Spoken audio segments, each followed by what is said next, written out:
12 से 2 देश का पॉलिटिकल शो देख रहे हैं आप। वरिष्ठ पत्रकारों का पैनल लगातार हमारे साथ बना हुआ है स्टूडियो में सियासी खबरों को डिकोड करने के लिए। बीजेपी देखिए इस बार हैदराबाद सीट पर पूरा जोर लगाती हुई नजर आ रही है। हैदराबाद सीट मतलब असदुद्दीन ओवैसी का घर भी कहिए, गढ़ भी कहिए, सियासी तौर पर वो सीट जिस पर असदुद्दीन ओवैसी लगातार जीतते आ रहे हैं। ओवैसी के खिलाफ गोलबंदी की जा रही है।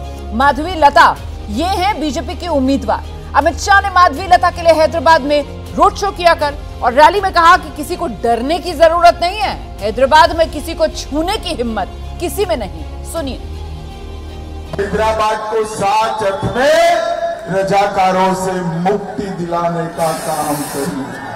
किसी को डर रखने की जरूरत नहीं है, किसी की हिम्मत नहीं है हैदराबाद के एक भी व्यक्ति को हाथ लगाने।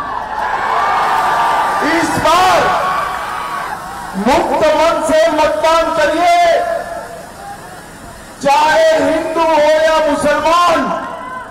हर एक मतदाता कमल के निशान पर बटन दबाए और हैदराबाद को मेन स्ट्रीम से जोड़ने का काम करे। कब तक आप बीजेपी को इस बात की इजाजत देंगे कि इबादत गाहों के नाम पर आपके रोजगार के मौके खत्म कर दिए जाएं? कब तक आप नरेंद्र मोदी को, आरएसएस को मौका देंगे कि मस्जिद और मंदिर के नाम पर नफरतों की दीवारों को उठा दिया जाए? कब तक आप नरेंद्र मोदी को इस बात की और बीजेपी को इस बात की इजाजत देंगे कि दोनों कम्युनिटीज को लड़ाओ और अपनी सियासी रोटी सेको? ये भारत की आवाम को फैसला करना है। मोदी बोलते इस मुल्क में वोट बैंक है। इस मुल्क में कभी मुस्लिम वोट बैंक नहीं था, ना कभी रहेगा। इस मुल्क में एक ही बैंक है और नरेंद्र मोदी ने उस बैंक से अपने दोस्तों को 6,000 करोड़ का लोन दिलाया। और देखिए, इससे पहले चुनाव प्रचार में प्रधानमंत्री नरेंद्र मोदी ने वो जो मंगलसूत्र वाला बयान दिया था, उस पर छोटे ओवैसी, अकबरुद्दीन ओवैसी, वो आक्रामक अंदाज में बीजेपी की घेराबंदी कर रहे हैं। कह रहे हैं हिंदुस्तान का हिंदू अपने मंगलसूत्र की हिफाजत करने की ताकत रखता है।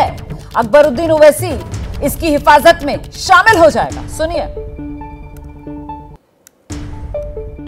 हमको घुसपैठी कहा जाता है, हमको बच्चा पैदा करने वाले मुसलमान कह के मुखातिब किया जाता है और कहा जाता है कि मंगलसूत्र छीन लेंगे।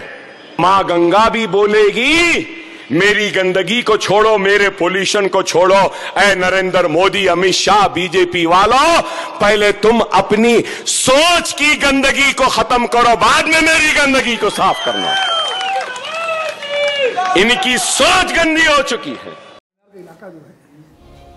तो ये हैदराबाद की लड़ाई घर और गढ़ बचाने में ओवैसी ब्रदर्स जुटे हुए हैं और दूसरी तरफ बीजेपी की तरफ से जबरदस्त घेराबंदी की जा रही है। इसी को लेकर सवाल आपके सामने मैं लेकर आ रही हूं।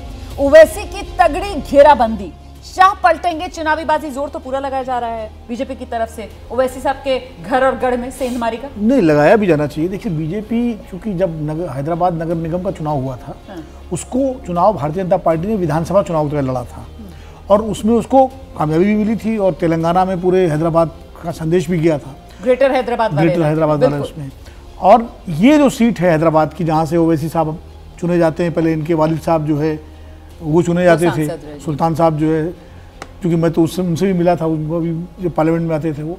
अब ये इनका गढ़ है, क्योंकि वहाँ जो कंपोजिशन है, डेमोग्राफी जो है, वो पूरी तरह से इनकी जो पार्टी है उसको सूट करती है।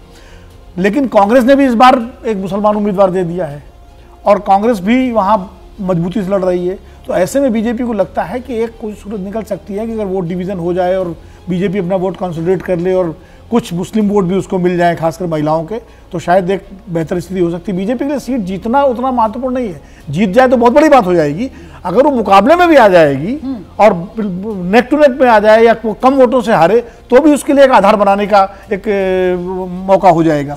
इसलिए पूरा जोर अमित शाह जी वहां लगा रहे हैं कि हैदराबाद का मतलब जो है, हैदराबाद जीतने का मतलब एक बहुत बड़ा संदेश पूरे देश में जा सकता है अगर हैदराबाद जीत। और इस तरीके की भाषा जो है वो सुनने के लिए मिलती नहीं है बीजेपी के नेताओं की तरफ से। जिस तरीके से प्रचार में बोल सुनाई पड़े कि गृहमंत्री अमित शाह जो है वो मन से कह रहे हैं कि हिंदू हो या मुसलमान हो, सब कमल का वो बटन उससे ज्यादा नोट करने वाली बात यह है कि उन्होंने लोगों को यह भरोसा दिलाया देश के गृह मंत्री के नाते कि आपको डरने की जरूरत नहीं है, क्योंकि उसका एक बैकग्राउंड है। जो छोटे भाई अकबरुद्दीन की आप बाइट सुनवा रही थी, उन्होंने ऐसे बयान दिए हैं।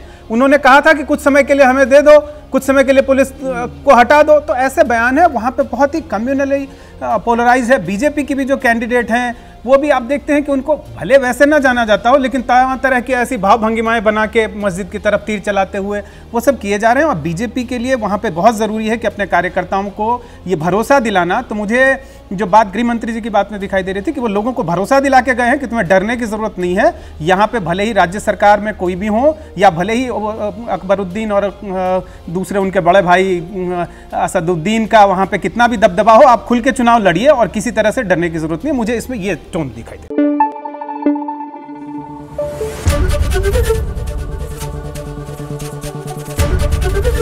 एबीपी न्यूज आपको रखे आगे।